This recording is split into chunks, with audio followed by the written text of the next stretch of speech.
Welcome to Boston's Titletown Talk. I'm your host, Josh Brown. I'm here sitting with my co-host, Joe Chancellor. How you doing today, Joe? I'm doing well, Josh. How about yourself? Good. Joe actually just shot down to check out some of the future Celtics players. I thought that was pretty cool, and we're actually going to get into it, but we're not going to get into it this week as, you know, he's still got, how many? You got like 7 or 8?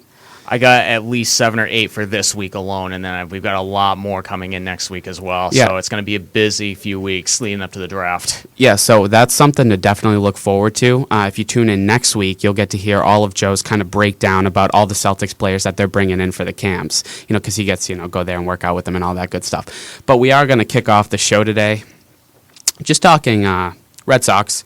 The most current game actually was a loss. It resulted in a loss after 7 straight wins. What do you think of that little streak they had running there? That was a great streak running right now, but now it feels like there's going to be it's spring training all over again with Drew coming back playing shortstop and Bogaerts playing third base all over again. So it's a relearning curve. Okay, so you're definitely foreseeing a little bit of a transition period where maybe you thought, this team, they're finally snapping the transition period. The young players are stepping into their roles, and they're starting to feel it now. Now you're saying they just kind of regressed. Is that what you're saying? In some sense. In some ways, I think that's what you're saying. They regressed because Drew hasn't been playing in the majors the entire year so far. We're a third of the way through the year. Everybody else has got their legs under him. Drew's just starting to get his legs. Exactly. But anyway, so let's kind of dive into this game. Let's break it down a little bit. Speaking of Steven Drew, it's actually a good launch-off point.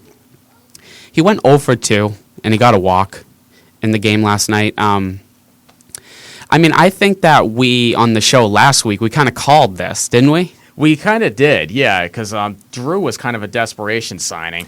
Yeah, it seemed like a desperation signing to me, too. And the only thing that I was wondering is, well, how much you're struggling offensively as the Boston Red Sox team was. Is Drew really the answer there? Offensively, no. No, and it proved right in the first game, and I don't want to jump on him for one game. Okay, fine. He's fine. But he didn't really do too much down in AAA or AA either. He didn't do much in his 10-game stint down in the minors. Not really, no, because he's mainly, like last season, we know him as just a defensive-minded player, not really so much of a punch. Right, and it's just but he does participate in 3 double plays. So defensively, you are getting a little bit better, even though Bogaerts was starting to show you a little something. You are getting better in the short term defensively, and that does help, but at the same time, it wasn't where they really needed. That's not an area where they're really struggling in. So now, you're down to your third way through the season. The Red Sox have played 20 games that have been decided by 1 run. And that's the most. That's the most in the entire American League. Yeah, that's good sign for you or bad sign for you?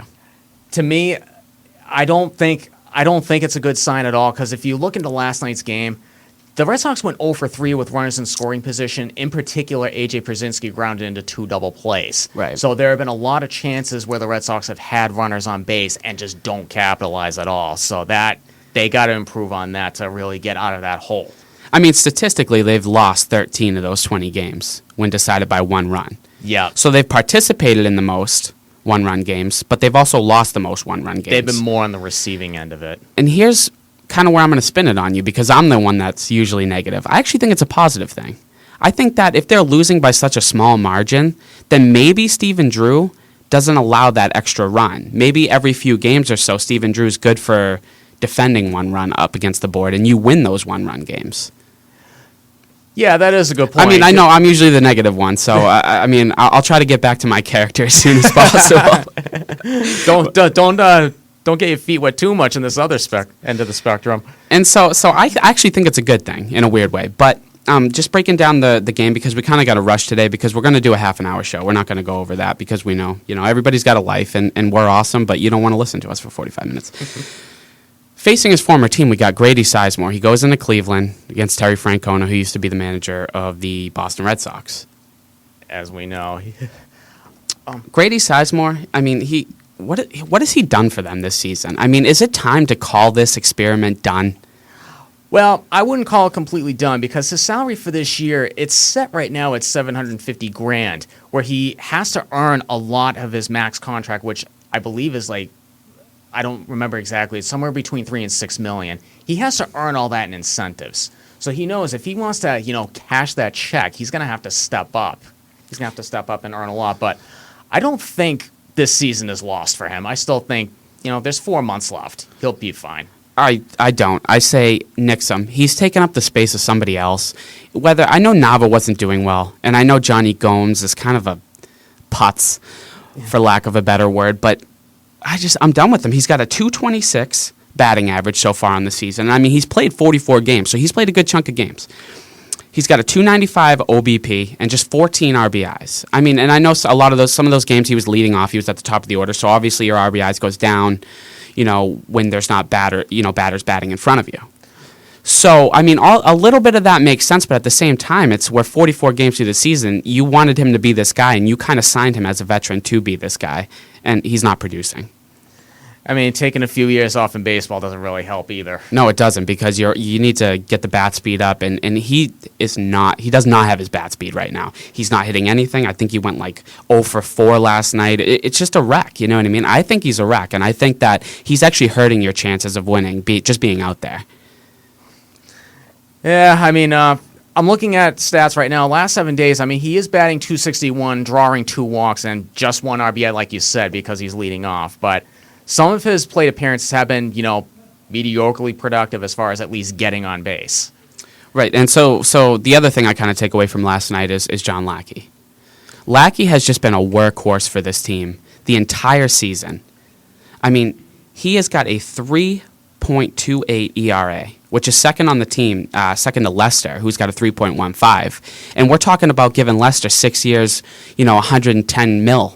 So, the max deal. So where's the contract talk about John Lackey? Lackey is aging, as we know. He's 35 years old. But right now, his stats are showing like he's in his prime already. He's 5th in the American League in wins with 6. He's 4th in the American League. Well, he has 1 complete game this season.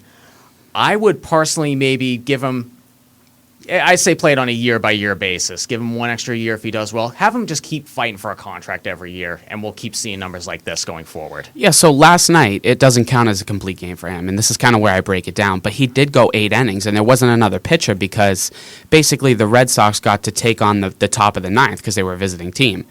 They couldn't pull anything off, so we didn't have a pitcher in the bottom of the 9th because there was no need to have one. They didn't play it. No need to have one, right. So he plays an entire game. He pitches 8 innings. He pitches just 96 pitches, which equates out to 12 pitches per inning.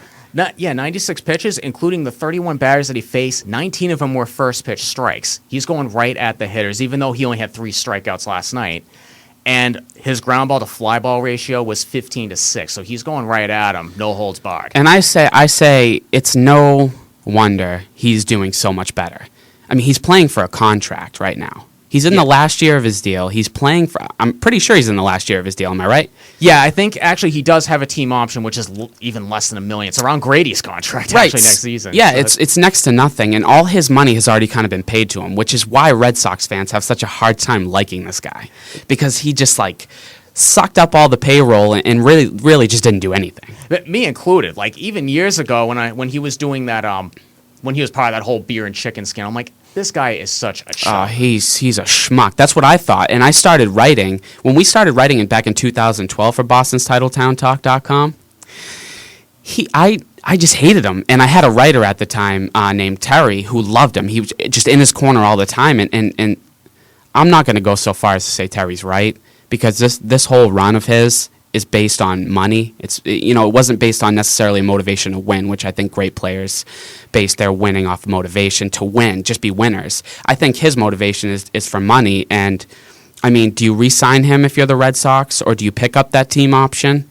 I personally would pick up the team option. Like I said before, I make him earn his contract year by year. Yeah, I'm all about picking up the team option. I mean, especially because it's such a reasonable dollar value. But as far as extending him long term, I say see you later. You got pitchers in the farm system. You got these pitchers, Henry Owens, that are going to come up, the Brandon Workmans of the Boston Red Sox. I mean, you have these guys that are ready to take the next step. Even if you watch Saturday's game, Robbie De La Rosa against the Rays, what a game he pitched. Keep an eye on that guy.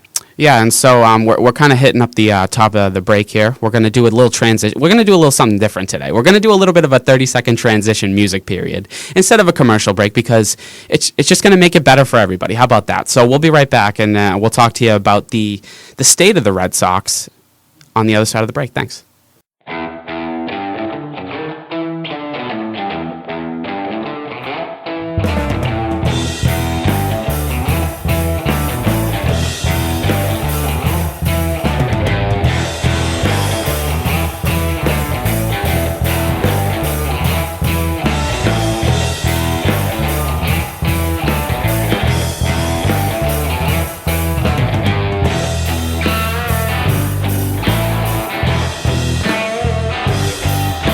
All right, welcome back. Like I said, we're going to get into the state of the Red Sox because, I mean, we are a third of the way through the season, and I thought it was fair to start getting into the state of the Red Sox a quarter of the way through the season. What do you think? No, it's a fair assessment. What do you say? Let's rip them. Why not? Let's rip them open. Okay. Let's go. So far, like I said, they won 7 straight after losing 10 straight, which I think if they won last game, it would have been a record for the most wins after a 10-game losing streak, which I think is kind of cool. I read that somewhere. But the thing that's like just kind of baffles me is I think that people are almost expecting or thinking that the Red Sox need to win 10 in a row or 7 in a row, or whereas I almost don't feel that way. I almost feel like if they just chip away at it. I mean, you do have to chip away at it little by little, but it seems like when you get into like August and September towards the end of the season, you do need at least 85 or 90 wins to consider yourself even a playoff team. So do you, basically, I'm thinking they're gaining a little bit of traction here. Is this something that you feel that they can maintain and that they can maybe work their way into the playoffs? Because I think right now they're 4.5 games back or something. I have it somewhere. Oh, they're actually 6.5 games back from the top of the division, and they're only 2 games back from the third spot in the division. So are you seeing something that's kind of realistically developing here where you think that they might make a playoff push? I think so, because I'm actually looking at the division rivals series coming up. The Yankees right now have the first place Athletics this week, and the Rays, as we know, they suck. They're in the bottom of the league. We hate them, of course, because we're in Boston. They're playing the Miami Marlins. Hey, why don't you tell us how you really feel? Go ahead. About the Go on a rant. Go ahead. Go on a rant? Okay. Well, I hate the Rays. You do hate the Rays. You said this off air. Go ahead. I hate the Rays.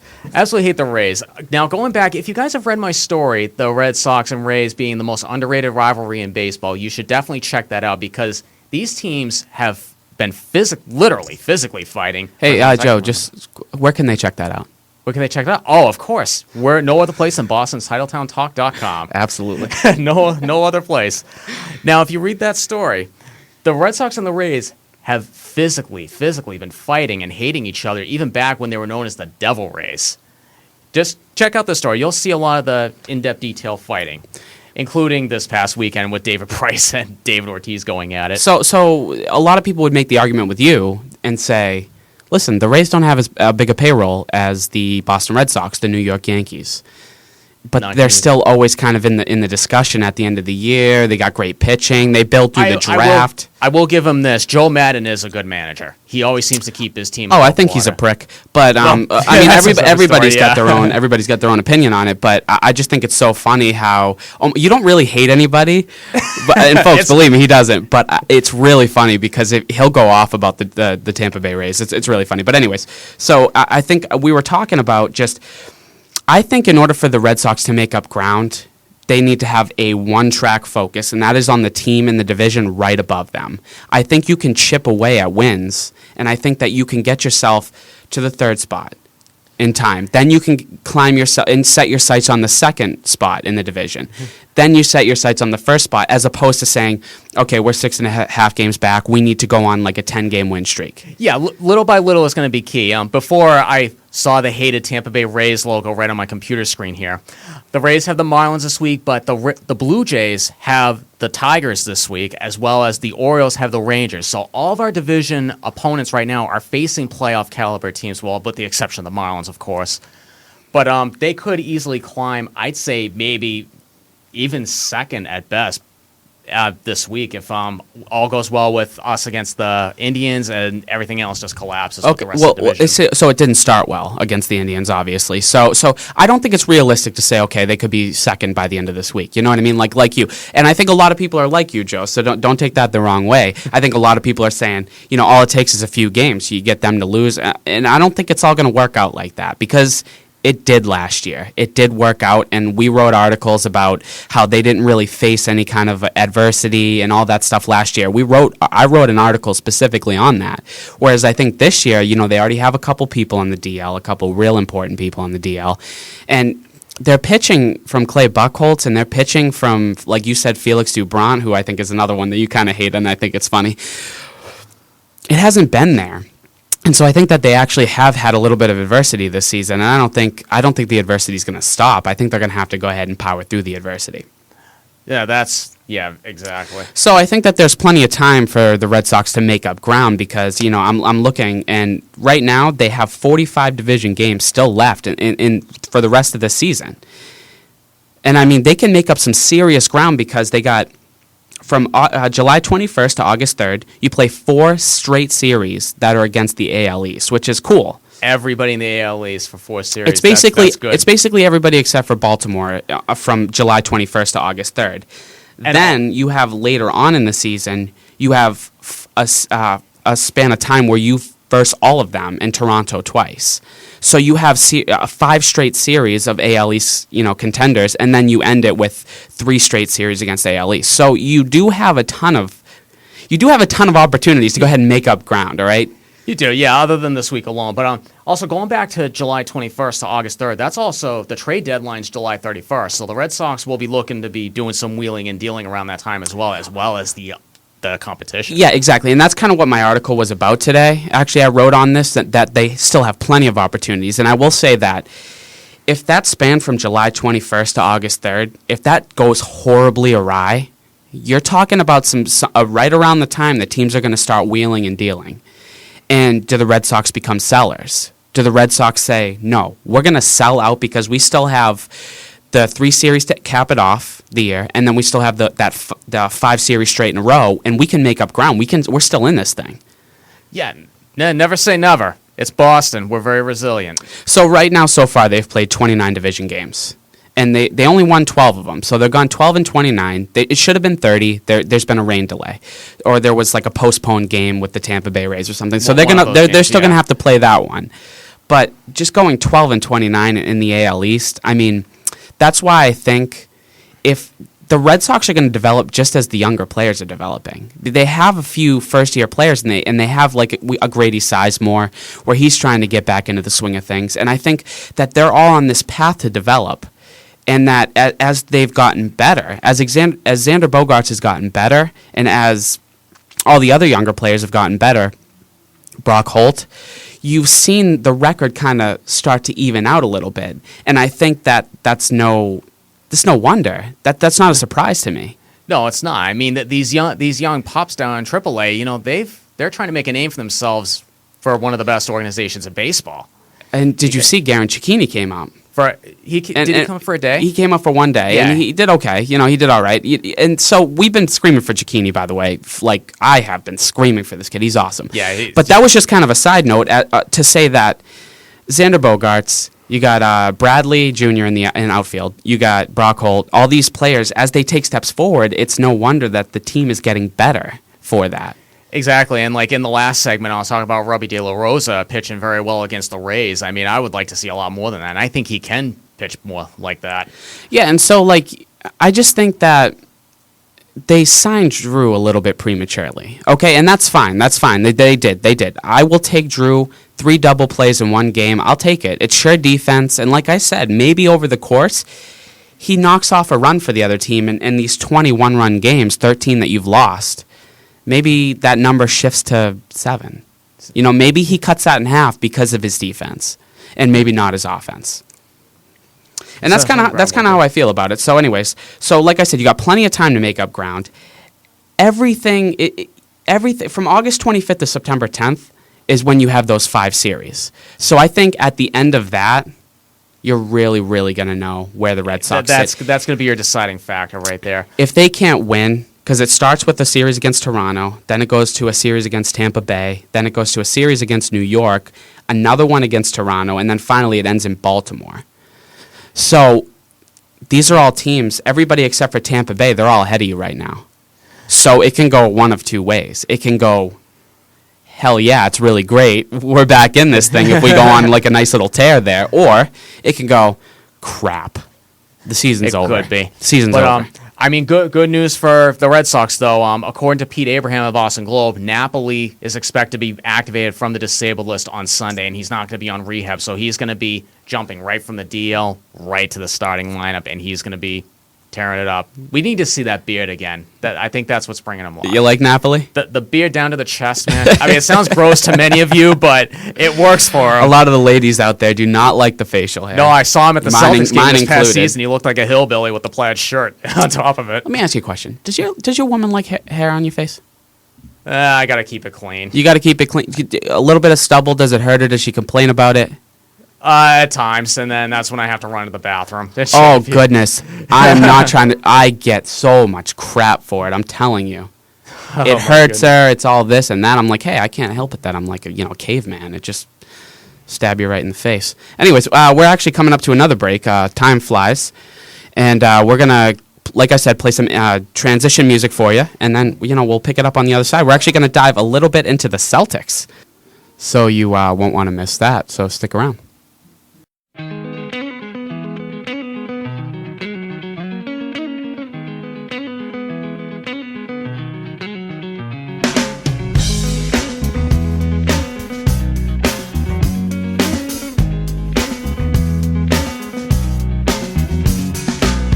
To decide that the things that I tried were in my life just to get high on. When I sit alone, well, welcome back to the final segment. The show's almost over. What do you think?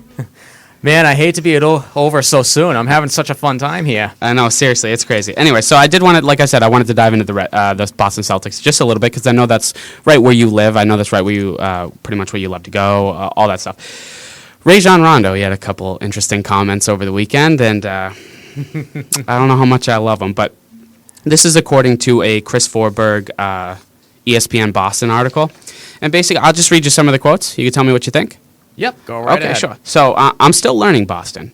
This will probably be the first summer where I actually stay the majority of the part in Boston. What do you think of that? He's been here, 5 years, 4 years? He's been here now. He's entering his 9th season now in the NBA. He's been here actually quite a long time. Oh, wow. So it's much longer than... He's almost a 10-year veteran. Wow. But, it's pretty common, though, because, a lot of players, they tend to go home. They tend to go home when it's the off-season. They'll go back to where they're from, see their family, see their friends. But Rondo, along with a few other players, actually have been staying in Boston throughout the summer, working on their game. Some live here full-time now.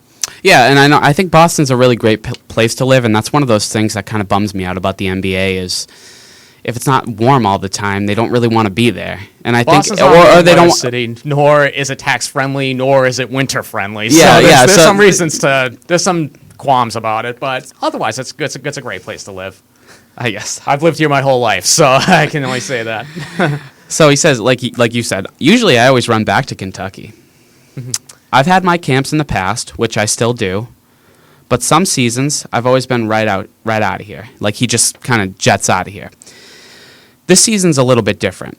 I want to continue to get my knee a little bit stronger, which I'm all for, but he should be all for too. And I think what Celtics fans need to realize is he wants to get his knee stronger because he's about to be a free agent. He wants to get his knee stronger, but bear in mind also, Boston's got some of the best hospitals in the world. Like, I worked at one of them. I worked at Children's for a year and a half. Like, Boston hospitals are great, and the team doctor that we have right now, Ed Lasseret, he's a great team doctor. He rehabs players very quickly. Yeah, so basically, he's here for his rehab. He wants to rehab. Like you said, they're some of the best hospitals in the world. I mean, the best education in the world can be found kind of right around here, and so the best hospitals naturally are going to kind of surround that. Exactly. So he says, I have no reason to go anywhere else. Like I said, my kids are here in school, and I have no reason to go anywhere else. That's another thing. Boston also has great schools. Right. So now in answering the process about becoming a free agent, he says, it's just a part of the process that I'll talk about once the season is over. And this is the part where I really kind of, as of now, I'm a Celtic. This is home to me as of now. And this is what I want to talk about with you. As of now, So he's not making any commitment. And do you think that him saying as of now is a threat? Says you better get Kevin Love here, who actually visited over the weekend. And he made headlines all over social media, but nobody actually wrote a real dang article talking about what he actually did while he was here. If he talked to anybody. I know what he did over the summer. But that I can discuss that a little later on. Yeah, and so I'm wondering, as of now, well, why did he have to? He puts that in there for a reason. I mean, Rondo's a smart guy. He's calculated. He is. He's no dummy. But he's saying as of now because right now, he could. I don't really want to say this. I dread this word, trade. I mean, those trade discussions are never going to go away. And Ainge, Trader Danny, I'm not afraid to call him Trader Danny, he can make any trade he wants, but Rondo is worth a lot to a lot of teams. I mean, there are some teams right now in the league that are happy with their point guards, but there are some teams that are competitive right now, like per se the Houston Rockets, really would like a better point guard than Jeremy Lin or Pat Beverly. Do you think OKC would prefer a better point guard? Other than Russell Westbrook?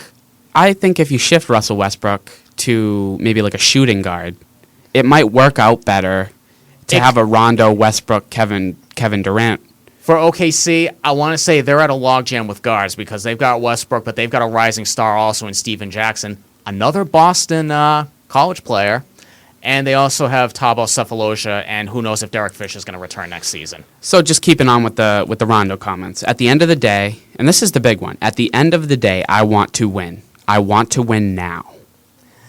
It feels like deja vu again with Rajon Rondo. Well, Rajon Rondo in correlation with Paul Pierce, because Pierce said the exact same thing. Like, he wanted to win right now, otherwise he does want to be traded, because I won't forget that season. Yeah, and I don't know. I don't know if any player necessarily wants to get traded because they don't really have any say as to where they go. But at the same time, I dig what you're saying. Maybe he wants to go somewhere that matters like Doc did. And Doc just hightailed it out of here, you know what I mean, to go to the Clippers, who had a little bit of a better situation going on. And so he wants to do that, obviously, but the problem is as a player, you don't really have any control over where Trader Danny is going to send you. All you can really do as a player, you can just name where you want to go, but there's no guarantee. Like, if you guys remember what happened with Dwight Howard, all he wanted to play for was the Brooklyn Nets. Oh, that didn't happen. Now he's playing for his third team now. Here's what I want to get across. You're not going to win right now, Rondo. You're not going to. Like, listen to the words I'm telling you. You're not going to win right now. Even if the Celtics get Kevin Love here, they're going to give up maybe Sullinger, maybe something else, a few draft picks, hopefully not the Brooklyn ones. And you're gonna have a Rondo and Kevin Love tandem, but that's not enough. It's not enough. You're not going to win, Rondo. You have to wait. You have to wait and re-sign, and maybe it takes 2 years. Maybe it takes 3 years. You're not going to win in 2015. You're not. It's not going to be like that turnaround back from 2007. And if you think I'm wrong, by all means, call me out. Call me an idiot. I don't think they're winning. I don't think they're winning right now. Well, I can't really. I'm not really allowed to give an opinion on that. But I know for certain it's not going to be like that drastic turnaround like it was in 2007 when they were the worst team in the league, and then 2008 when they won the championship, when they made that overhaul of trades where they pretty much dismantled their team to get two big stars. I mean, is Kevin Love, Kevin Garnett, I mean, are they comparable players? Because the last I checked, Kevin Love does not play defense. Well, that's actually what I was about to mention. He's known for his offense, which is a bad need of us. We definitely need a scoring player. Like, even if it's close to a 30-10 player, that's good enough. And so here's what I think. I don't think it's any kind of a, whoa, I can't believe this happened. I don't think it blows anyone's mind that Kevin Love was here. Guess what? He's probably looking to come here. There's probably a trade in the works right now, and Kevin Love wanted to come here, check out what it was all about, hit a few bars, and have a good time like a 25-year-old. That's exactly what he did. He hung out with Gronk, and he hung out with Darrell Reeves. Like a few 25-year-olds would do. But at the same time, Kevin Love alone with Rajon Rondo, that's not enough to win right now. And if you bring Kevin Love here and you're saying, I'm going to sell the farm to get Kevin Love here, and then in turn Rondo's going to re-sign, I think that you're going to be kind of surprised at the fact that Rondo probably won't re-sign because the year's not going to be as good as Rondo wants. And here's another thing also. If Rondo ends up looking for a new contract to stay here in Boston, which I'm sure that's what he's going to be doing first thing because he's been here a long time, he's going to be eligible for a no-trade clause in his contract because now he's going to be an 8-4 guy by the time his contract is done.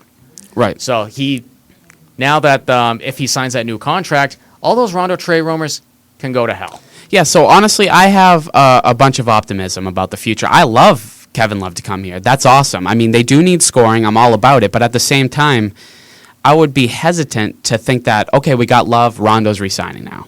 Because I don't think the two necessarily go hand in hand. I think if Love comes here, they get a few other pieces that are good enough, and they can go ahead and win and get in the playoffs and make a good run to the Eastern Conference Finals, then I think you say, okay, I'm Rajon Rondo, and I might re-sign here because we made it, and the only person that we got to get through is Miami. That's it, because Indiana, they're chumps now. And so we're actually hitting the end of the show. It did go by kind of fast. You want to throw in anything that you knew about Kevin Love's visit here? Yeah, actually I do. Kevin Love actually was here over the weekend. I did actually see an Instagram photo, and he actually looked very happy to be here. He took a picture with a Harvard student right in Harvard Square. He was here. He actually went to a Red Sox game with Rondo yesterday. Not with him, but probably with him. Let's put air quotes there. It was probably set up. But I saw. Well, there was a photo of it. I saw them with like Sox Hall of Fame plaques there. So I was assuming it was at a Red Sox facility. No, it was at they both went to the Red Sox game, just not together. They both just happened to be there. Air quotes happened to be there. So who knows? Who knows what that's all about? So that's all you got? Yeah, and then he was at the bar over the weekend, right near the TD Garden, actually, watching the Red Sox game with Darrelle Revis and Gronk. So he's adapting to the culture. And Ortiz is pitching him to come here. He did say a tweet recently. He's trying to recruit him to come here. All right. Well, there you have it. You got all the latest on everything that's happening. We had a great time talking to y'all. Hope y'all enjoyed it. We're going to be on next week, too. The date might shift around based on some availability issues that we have. But, I mean, we're looking to do it on Wednesday, every single Wednesday. So don't forget to tune in to us. This is Titletown Talk, and we're going to be signing off. Thanks.